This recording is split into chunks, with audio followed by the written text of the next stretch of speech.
Family function అక్కడ జరిగేది. అయినా సరే వచ్చి మేడం అంత ప్రోగ్రామ్ కండక్ట్ చేసింది అంత గ్రాండ్ గా కాబట్టి ఒక్కసారి ఆమెకి మా యొక్క బాబా ఆశీస్సులను కోరుకుంటూ ఈ కార్యక్రమంలో మీరు కూడా మాకు భాగస్వామ్యం చేసినందుకు మళ్ళీ ఒకసారి ఆ యొక్క బాబాని మనస్ఫూర్తిగా అందరికీ ఆశీస్సు అందుకోవడం.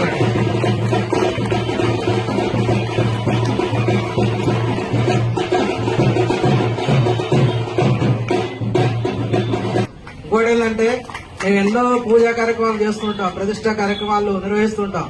ఎంతో మంది స్వామీజీలు వాళ్ళు అందరినీ కూడా చూసాం. ఇందాక మేడం చెప్పినట్టు ఇంతటి ప్రశాంతమైనటువంటి పేరులోనే ఉంది ప్రశాంతత.